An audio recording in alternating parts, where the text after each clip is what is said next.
Pemerintahan mengatakan pengusaha diminta pengorbanannya karena corona. Maka dalam hati berkata, lo katanya pengusaha itu kambing kurban ya diminta pengorbanannya. Pejabat dong yang diminta pengorbanannya. Enak aja kita sudah cekak disuruh berkorban. Bos, bagaimanapun gua nggak akan mengorbankan pegawai dan pekerja gua. Kapan lo yang berkorban, bos? Sungguh, membaca berita tersebut ada sisi lain tergelitik, yaitu masalah nasionalisme. Disinilah kenegarawanan pejabat dan setiap putra bangsa sesungguhnya dipanggil untuk menyatukan kekuatan, bukan minta berkorban pengusahanya. Harusnya semua elemen masyarakat ditarik bergabung untuk menjadi satu kekuatan bersama dan semuanya siap berkorban. Itu baru namanya patriotis nasionalis sejati. Disinilah masa goro-goro yang seharusnya memunculkan seorang directed leader yang terus memberikan instruksi, memberikan arahan, memberikan contoh, solusi-solusi di tengah goro-goro terjadi. Covid mengganas, Covid adalah goro-goro. Sehubungan dengan itu,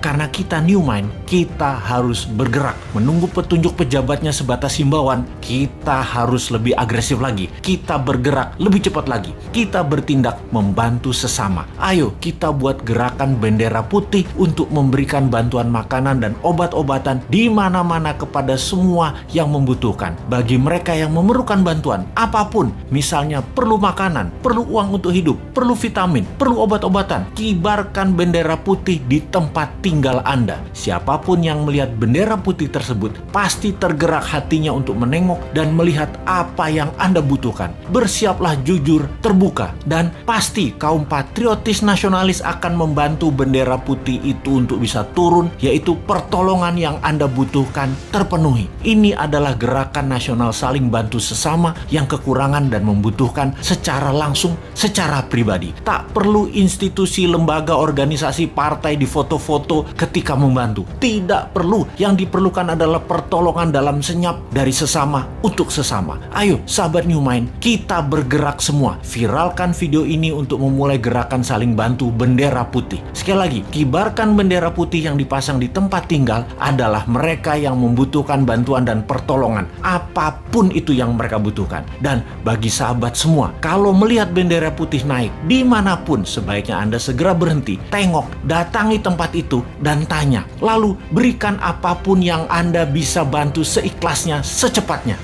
Kalau Bosman Mardigu jadi presiden, maka dalam 100 hari kerja pertamanya apa yang akan dilakukan?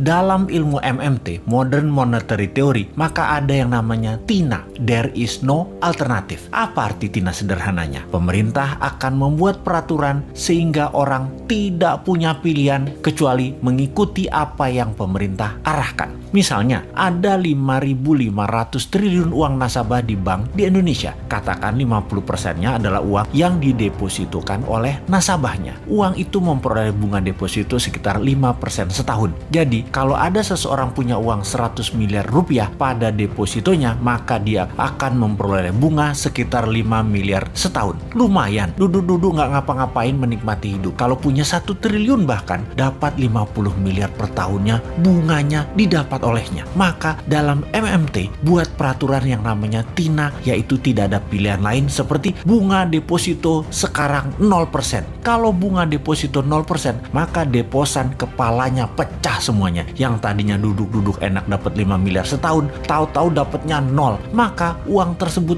bakal ditariknya keluar. Maka pilihannya, kalau dia kirim ke luar negeri tanpa underlying transaction atau tidak ada transaksi, hanya pindahin uang, dia akan kena pasal flight capital, penjara 5 tahun. Keluar uang dari Indonesia harus ada masuknya atau transaksinya, misalnya beli alat produksi atau apapun yang bermanfaat. Kalau mau deposito di luar negeri, tukar mata uang asing, flight capital, penjara 5 tahun. Apa yang terjadi kalau TINA diterbitkan regulasinya? Sementara dari 5.500 triliun, setengahnya adalah deposito yang tidak berbunga. Maka uang tersebut mendadak bisa keluar dari bank dan masuk ke sektor real. Jadi pabrik, jadi hotel, jadi kafe, invest di UKM, dan uang yang 2.000 triliun rupiah itu atau sama dengan APBN mengalir deras ke sektor ekonomi produktif. Ekonomi Indonesia dalam semalam akan berputar Saat ini, strategi berekonominya adalah membatasi gerak peredaran uang. Tidak heran, karena itu memang strateginya old mind. Fakta saat ini uang beredar hanya 48% dari GDP nasional.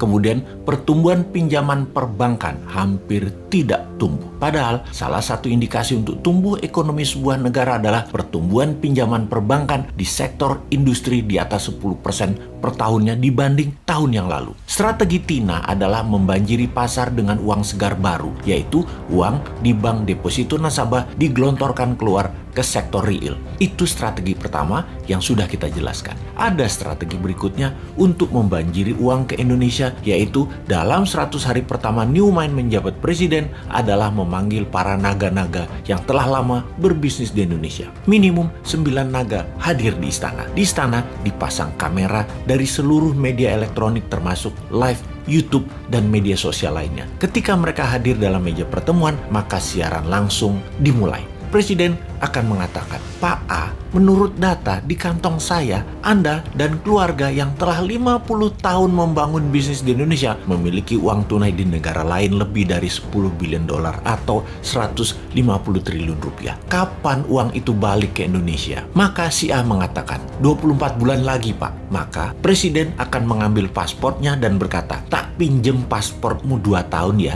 sampai uangmu masuk balik ke Indonesia." Oke, Pak F, berapa lama uangmu dan keluargamu yang di luar negeri itu akan masuk balik disimpan di Indonesia? Maka F menjawab, "Wah, belum tahu Pak, harus saya hitung dulu." Maka Presiden akan mengatakan, "Baiklah kalau begitu, kita pinjem pasportnya ya. Juga kita belum tahu berapa lama paspor ini kita pinjemnya." "Pak B, berapa lama aset tunaimu yang di luar negeri akan balik ke Indonesia?" Pak B menjawab, 1 tahun. "Baik, 1 tahun pasportmu tak pinjem ya. Kalau mau berobat ke luar negeri, ngapunten loh ya, Anda belum bisa dulu. Berobat di tanah air aja dulu. Atau mau kunjungi anak, saudara, mau tinggal atau jalan-jalan wisata ke luar negeri, belum bisa dulu. Jadi wisatanya di dalam negeri aja. Sampai uang di luar negeri balik dulu ke tanah air, nggih. Janji suci kalian ini disaksikan seluruh rakyat Indonesia loh. Anda ini pahlawan ekonomi kalau balikin uang tersebut ke tanah air yang akan membantu ekonomi dalam negeri. Kita putar cepat bersama. Mau kan jadi pahlawan bangsa? Ini masa kalian berkontribusi ke negara tercinta loh." Sahabat,